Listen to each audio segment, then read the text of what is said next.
Good evening, Ms. Singh. Thank you for being here this late hour. Ms. Singh, if you don't mind me asking, how old are you? 25. 25.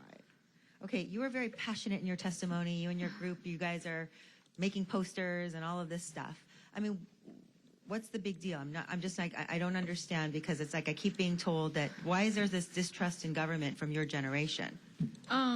Well, okay, so I've been voting since I was like 18. I never really got involved other than just putting my vote down, you know, for my legislators and whatever else. But when we kind of, like, me and my group of my friends, you know, like, we heard about the same-sex marriage stuff, you know, and our church told us to, like, look into the bill. You know, they didn't tell us what to do about it, but we looked into the bill. And, like, when we read it, we were kind of, like, horrified, and we didn't really understand what was going on. And so we kind of created a group to understand what was happening, you know. And, like, our group grew really big, really fast. And a lot of us, I guess, like, I think a lot of us, like, really believed in democracy, because that was kind of what we learned, you know, like, when we grew up in school and stuff. They taught us, you know, like, this is what happens through the democratic process, you know, and we vote for our legislators. They represent us. They hear us, you know, and, like. But Ms. Singh, this is the democratic process. Yeah, so I know. Wait, no, so, excuse me, wait. So I'm just trying to understand.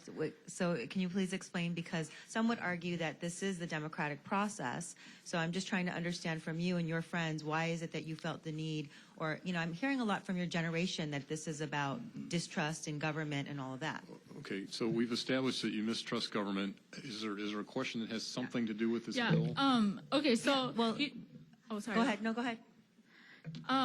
Well, like, as we, like, went through this, you know, and, like, a lot of us were kind of horrified by what happened, you know, like, and we didn't feel like our voice was being heard, you know, and, like, we did everything that we could, and we submitted our testimonies. We came here, we waited to testify, and, like, we came here and we thought that we would be heard, and that the representatives, you know, would, like, listen to us and represent our voice, and we don't feel like that is possible, you know. And I mean, we have people that came here, you know, like, they miss work, you know, to come here.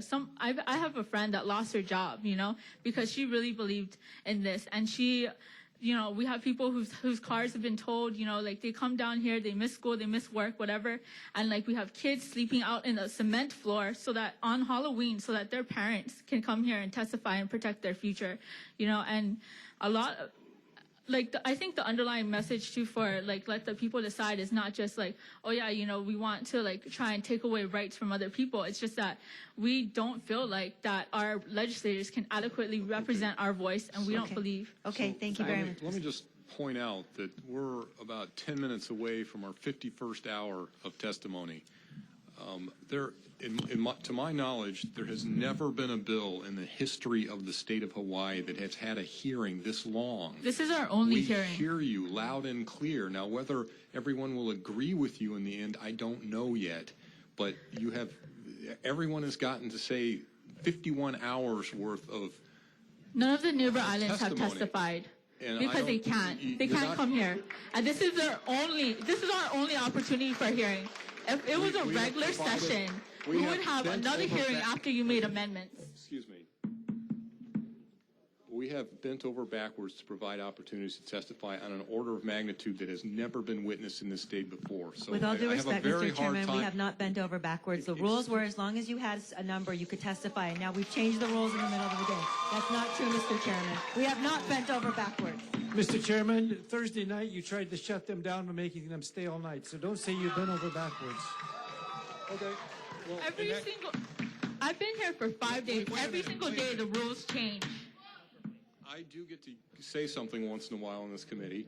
And what I would say then, if you're saying that you would have preferred not to have 51 hours of hearings and it was all a waste of time, then we can shut the hearing down right now if you'd like to. Okay, let's move on. Any other questions?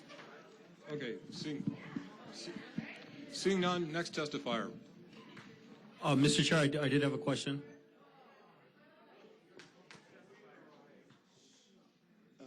Representative Foley, please be quick.